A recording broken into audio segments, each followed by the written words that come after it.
Hello student, आपका फिर से स्वागत है आपके अपने यूट्यूब चैनल साइंस वॉरियर में। आज के लेक्चर में जानेंगे हम कार्बन वर्ड कोड के बारे में। कार्बन वर्ड कोड क्या होता है और कार्बन के जो प्रतिरोध है वो क्या होते हैं, ठीक है, उनके बारे में समझेंगे और इनका हम क्यों प्रयोग करते हैं वो भी समझेंगे, ठीक है। देखो होता क्या है, अब बात करें प्राय जो इलेक्ट्रॉनिक परिपथ होते हैं उनमें हमें अति उच्च प्रतिरोधों की आवश्यकता होती है। जैसे वो किलो ओम के हो सकते हैं, मेगा ओम के हो सकते हैं, ठीक है। अब होता क्या है, धात्विक अगर हम चालकों से इनको बना रहे हैं तो इनसे बनाना बहुत ही असुविधाजनक होता है, और इनको अगर हम धात्विक चालकों से बना भी रहे हैं तो बहुत लंबे लंबे तारों की आवश्यकता होगी। जबकि इलेक्ट्रॉनिक परिपथ, इलेक्ट्रॉनिक जो सर्किट है उनको अगर हम बात करें वो छोटे छोटे होते हैं और उनमें हमें अति उच्च प्रतिरोधों की आवश्यकता है, ठीक है। तो धात्विक चालकों का हम प्रयोग करते नहीं है, तो उसके लिए क्या करते हैं, उनके स्थान पर हम अर्धचालकों का प्रयोग करते हैं, ठीक है। और अर्धचालकों में सबसे अच्छा जो बात करें वर्ड जो प्रतिरोधों के लिए रहता है वो होता है कार्बन। कार्बन का प्रतिरोध अति उच्च रहता है और उसको हम ज़्यादातर प्रयोग करते हैं, ठीक है। अब कार्बन के प्रतिरोधों को प्रयोग करने के लिए यानी उसकी अलग अलग कैटेगराइज किया गया, किस रंग का क्या मान है उनको देखने के लिए तो एक व्यवस्था दी गई है जिससे हम कहते हैं कार्बन वर्ड कोड, ठीक है। अब कार्बन वर्ड कोड क्या है, इसमें तुम्हारे पास जो इलेक्ट्रिक सर्किट होगा, वर्ड कोड होगा, वो क्या है, चार ऐसे उसमें क्या है, चार वलयाकार छल्ले होंगे, ठीक है। चार वलयाकार छल्ले होंगे, इसकी जो पहले तीन पट्टियां, चार वलयाकार पट्टियां होंगी, ठीक है। और पहली तीन पट्टियां ये होंगी जो कार्बन के प्रतिरोध के मान को बताती हैं, और जो चौथी पट्टी है वो बताएगी जो कार्बन का प्रतिरोध हमने प्रयोग किया वो उसकी कितनी विश्वसनीयता है या कितना उसकी सहनशीलता है, मतलब कहाँ तक ये प्रतिरोध है, ये जो धारा को, वोल्टेज को सहन कर सकता है, ठीक है। तो देखो देखते हैं क्या रहेगा, क्या हेडिंग हमारी, कार्बन प्रतिरोधों के वर्ड कोड। कार्बन के जो प्रतिरोध है उनके वर्ड कोड क्या है उनको समझेंगे, ठीक है। तो होता क्या है, कार्बन प्रतिरोधों के मानों को प्रदर्शित करने के लिए वर्ड कोड का प्रयोग किया जाता है। कार्बन प्रतिरोधों का जिनको मान को हम पढ़ना है तो उसके लिए हम क्या वर्ड प्रयोग करते हैं, ठीक है। अब इसमें क्या है, प्रतिरोधक जो भी बनाएंगे हम उस पर क्या विभिन्न रंगों की चार वलयाकार पट्टियां होंगी। अब इसको देखो, अगर तुम्हें समझना है तो जैसे मान लो कोई भी इलेक्ट्रिक सर्किट्स लें, उसमें तुम देखेंगे जो प्लेट होती है उसमें हम देखेंगे कार्बन प्रतिरोध लगे होंगे, ऐसे बिल्कुल छोटे छोटे आकार में होते हैं, ऐसे मिलेंगे तुम्हें, ठीक है, ऐसे करके जुड़े हुए होंगे। इसमें क्या अलग अलग रंगों की हमें पट्टियां मिलेंगी, ठीक है, अलग अलग रंगों की चार पट्टियां मिलेंगी, ठीक है। तो वो होते हैं तुम्हारे कार्बन वर्ड कोड। इनका प्रयोग क्या है, इलेक्ट्रॉनिक परिपथों का प्रतिरोध बढ़ाने के लिए इनका हम प्रयोग करते हैं, ठीक है। तो क्या है, प्रतिरोधक पर विभिन्न रंगों की चार वलयाकार पट्टियां होती हैं, ऐसे करके चार वलयाकार पट्टियां मिलेंगी और सारी अलग अलग रंगों की होती है, ठीक है, ये रहेगा। अब इसमें क्या है, जो पहली वाली तीन पट्टी होंगी ए बी सी, पहली वाली जो तीन पट्टी होंगी वो प्रतिरोध के मान को बताएंगी, ठीक है। और जो चौथी पट्टी होगी, जो चौथी पट्टी की बात करें तो चौथी पट्टी जो विश्वसनीयता के प्रतिशत को यानी कि कहें उसकी सहनशीलता को व्यक्त करती है, ठीक है। ये रहता है हमारा कार्बन वर्ड कोड के बारे में। क्यों आवश्यकता है इसकी, कार्बन वर्ड कोड की आवश्यकता इस वजह से है, अगर हम इलेक्ट्रॉनिक परिपथों में धात्विक चालकों का प्रयोग कर रहे हैं तो उसके लिए क्या है, बड़े बड़े तारों की आवश्यकता होगी, जिससे जो परिपथ होंगे वो भी क्या है, बड़े बड़े हो जाएंगे। लेकिन जैसे मान लो चार्जर है या और भी आजकल के इंस्ट्रूमेंट आ रहे हैं, इलेक्ट्रिक इंस्ट्रूमेंट आ रहे हैं, बहुत ही छोटे छोटे होते हैं और उन्हें बहुत लंबे लंबे तार प्रयोग करेंगे तो क्या बहुत बड़ा आकार हो जाएगा उनका। लेकिन हमें छोटे साइज के आकार की जरूरत है तो उसके लिए किसका प्रयोग करते हैं, कार्बन वर्ड कोड का प्रयोग करते हैं, ठीक है। क्योंकि इससे जो भी चालक होगा, जो भी परिपथ बन रहा होगा उसका प्रतिरोध क्या है, उच्च हो जाएगा, ठीक है। तो देखो अब इसमें क्या है, कुछ रंग है उनको वर्ड कोड दिया गया है कि इसके अगर ये रंग है तो कितना प्रतिरोध होगा, उनके हिसाब से देखते हैं, ठीक है। तो जो पट्टियां हैं जो बताएंगे प्रतिरोध को, पहली तीन पट्टियां और चौथी पट्टी क्या है विश्वसनीयता को बताएगी। तो देखो पहली जो तीन पट्टियां हैं और चौथी पट्टियां, इनके जो रंग होते हैं, रंगों के कोड क्या है वो उनको समझते हैं। अब बात करें, जो पहला रंग यहाँ पर काला है, दूसरा है भूरा, फिर है लाल, फिर नारंगी है, और फिर पीला है, हरा है, नीला है, बैगनी है, सलेटी है और क्या है, व्हाइट है, ठीक है। अब हुआ क्या, अगर पहली और दूसरी पट्टी पर अगर मान लो काला रंग आ रहा है, ठीक है, पहली और दूसरी पट्टी पर काला रंग आ रहा है तो उसका मान कितना रहेगा तुम्हारा, 0 होगा। अगर पहली और दूसरी पट्टी पर भूरा रंग आ रहा है, ब्राउन आ रहा है, तो उसका मान कितना होगा, 1 होगा। लाल पट्टी पर आ रहा है, लाल पट्टी पहली दूसरी पर आ रही है तो किसका मान होगा उसका 2, ठीक है।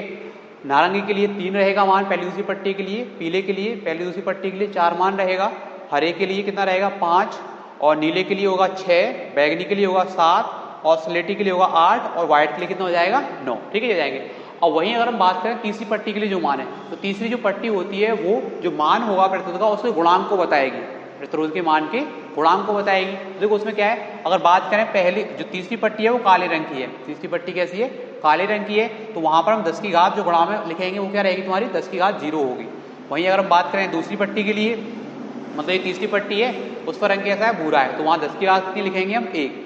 अगर तीसरी पट्टी लाल रंग की है तो वहाँ 10 की घात रहेगी 2। अगर चौथी और जो तीसरी पट्टी है वो नारंगी रंग की है तो क्या रहेगा तुम्हारा 3 होगा। अगर जो चौथी और तीसरी पट्टी है वो मानी कि पीले रंग की है तो वहाँ 10 की पावर कितनी होंगी 4 होंगी। अगर तीसरी पट्टी हरे रंग की है तो 10 की पावर कितनी आएगी गुणांक में 5। अगर जो नीली पट्टी मतलब बात करें तीसरी पट्टी नीले रंग की है तो वहाँ 10 की पावर कितनी होंगी गुणांक में 6 होंगी। बैगनी रंग की है तो 10 की घात 7, हरे स्लेटी रंग की है तो 10 की घात 8 और व्हाइट रंग की 10 की घात 9 होंगी। ठीक है जाएगा। और अगर चौथी पट्टी जो है ध्यान रखना अगर चौथी पट्टी पर सुनहरा रंग है तो उसकी जो विश्वसनीयता कहें या सहनशीलता होगी प्लस माइनस की 5% रहेगी। और चांदी है चौथी पट्टी पर सिल्वर कलर है तो वहाँ पर क्या सहनशीलता कितनी रहेगी 10% होगी। और अगर हमें कोई सी पट्टी दिख नहीं रही है चौथी पट्टी दिख नहीं रही है वहाँ कोई रंग नहीं है तो इसका मतलब ये होता है कि उसकी जो सहनशीलता है वो कितनी होगी तुम्हारी 20% होती है। ठीक है ये रहेगा। अब इसको देखो समझना है तुम्हें कि इसका जो ठीक है हमने ये जान लिया ये रंग भी हो गए इसके बारे में भी जान लिया इसका प्रयोग क्या है या मान लो इसमें जो रंग लगे हुए हैं तो उनका मान निकालेंगे कैसे। ठीक है तो देखो ऐसे समझते हैं और किसी प्रतिरोधक पर मान लेते हैं इसके लिए क्वेश्चंस लिख लेते हैं समझ लेते हैं। और किसी प्रतिरोधक पर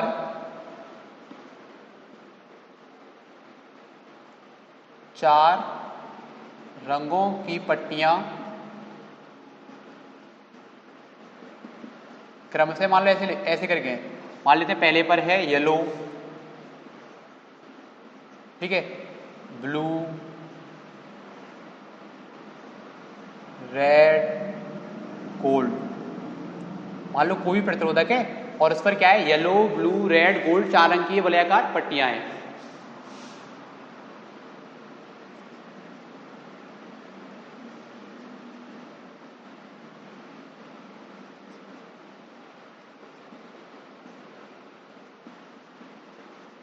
इसकी प्रतिरोध का मान क्या होगा और सहनशीलता भी देख लेंगे। ठीक है यानी कोई भी जैसे वर्ड कोड हो ये बना हुआ है, ठीक है, प्रतिरोधक बना हुआ उस पर 4 रंगों की पट्टियां क्या है पहले येलो है फिर ब्लू है फिर रेड है फिर क्या है गोल्ड है। ठीक है और इस पर क्या है हमें इसका प्रतिरोध का मान बताना और इसकी सहनशीलता भी देखनी। ठीक कितनी रहेगी तो देखो देखते क्या रहेगा। यानी कि हमारे पास जो कलर है वो क्या है अगर कलरों को नोट करें येलो है, ब्लू है, रेड है और क्या है गोल्ड है। अब येलो के लिए देखें येलो का मतलब अब इसका देखो मतलब क्या है पहले पे लिखा हुआ है तो मतलब पहली पट्टी, ठीक है, दूसरी पट्टी, ये तीसरी पट्टी और ये रहेगी तुम्हारी चौथी पट्टी। ठीक है अब हमें बताइए येलो के लिए पहली पट्टी पर जो मान है वो कितना होता है। येलो कलर के लिए जो पहली पट्टी का जो मान है वो कितना रहेगा। देखो येलो ये तुम्हारा है 5वें नंबर पे और जो पहली में दूसरी पट्टी के लिए इसका मान कितना होगा 4। तो यहाँ जो प्रतिरोधक का मान लिखेंगे प्रतिरोध बनेगा तुम्हारा वो रहेगा येलो के लिए कितना मान हो जाएगा 4। ठीक है ये हो जाएगा। अपनी जो दूसरी पट्टी है वो कौन सी है ब्लू और ब्लू के लिए यानी पहली और दूसरी पट्टी का जो मान है वो कितना है तुम्हारा 6। ठीक है तो यहाँ कितना हो जाएगा 4 6। ठीक है जाएगा। अब तीसरी पट्टी पर क्या लिख रहा है रेड। अब तीसरी पट्टी पर रेड रंग है तो रेड के लिए जो पावर है वो कितनी रहेगी 10 टू द पावर 2 होगी। तो गुणांक में कितना लिख देंगे हम 46 इंटू 10 टू द पावर 2 ये हो जाएगा। ठीक है ये हो जाएगा तुम्हारा प्रतिरोध और प्रतिरोध का मान हो जाएगा 46 गुणा के 10⁻2 ओम। अब बात करें चौथी पट्टी है वो सहनशीलता को बताएगी हमें। सहनशीलता के लिए यानी कि प्लस माइनस गोल्ड कलर है गोल्ड कलर के लिए कितना हो जाएगा तुम्हारा 5%। ठीक है ये हो जाएगा। यानी कि जो भी वर्ड कोड प्रतिरोधक है उसका जो प्रतिरोध कितना होगा 46 गुणा के 10⁻2 ओम होगा और उसकी सहनशीलता कितनी होगी 5% होगी। मान लो और कोई भी देखो एक देख लेते हैं और भी जैसे कोई और है उस पर जो रंग लगे हुए हैं अलग अलग रंग हैं हरा,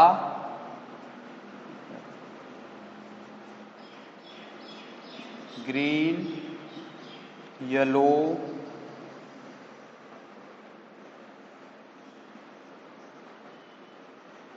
ब्लू और इधर ले लेते हैं सिल्वर। यानी कि एक वर्ड कोड है प्रतिरोधक है उस पर 4 रंग है। पहला क्या है ग्रीन है, येलो है, ब्लू है और क्या है सिल्वर है। इसका हमें पता लगाना है प्रतिरोध। तो प्रतिरोध क्या होगा देखो ठीक है ग्रीन। अब देखो ग्रीन के लिए हमें पता है ग्रीन के लिए क्या है मान रहेगा पहली व दूसरी पट्टी के लिए 5 होगा। ठीक है येलो के लिए अगर हम बात करें येलो के लिए मान कितना होता है तुम्हारा पहली दूसरी पट्टी के लिए 4 हो जाएगा। तीसरी पट्टी गुणांक में आएगी, गुणांक को बताएगी ब्लू है, ठीक है। ब्लू के लिए कितना मान होता है 10 की पावर 6 होगी, यानी कि देखो ये वाला हो जाएगा 10 टू द पावर 6, तो यहाँ लिख देंगे 10 टू द पावर 6। प्रतिरोध है, प्रतिरोध का मात्रा कितना हो जाएगा तुम्हारा ओम, ये बन जाएगा। वहीं अगर बात करें अब इसकी सहनशीलता चौथी पट्टी के लिए लिखनी है तो प्लस माइनस सिल्वर कलर की कितनी है तुम्हारी 10%, ये हो जाएंगे। एक नंबर में क्वेश्चन पूछा जाता है, आसानी से क्या कर सकते हैं, हमें क्या है ये जो रंगों का क्रम है वो पता होना चाहिए, ठीक है। अब इसको देखो याद करने का तरीका बताऊं, जो मोस्टली देखने को मिलता है, जो रंग लिखे हुए हैं उनके पहले पहले अक्षर हैं उनको देखो, ठीक है। पहले कलर पर क्या है काला भूरा लाल ऐसे करके बी बी रॉय, इसको पढ़े ऐसे BBROY रॉय, ठीक है, ये जाएगा। यानी कि जो कलरों के नाम हो जाएंगे black brown red orange yellow, ठीक है। उसके बाद गुड बॉय, ग्रीन और ब्लू के लिए क्या बोलेंगे हम गुड बॉय। अब इसके लिए देखो यहाँ याद कर लेते हैं वेरी गुड वाइफ VGW के लिए, ठीक है। देखो याद करने का क्रम अगर मैं लिख दूं यहाँ पर और ध्यान रखना है क्या रहेगा BB रॉय, ये तो ऐसे करने पहले के 5, फिर क्या है गुड बॉय, ठीक है, क्या जाएगा good boy very good wife, ठीक है।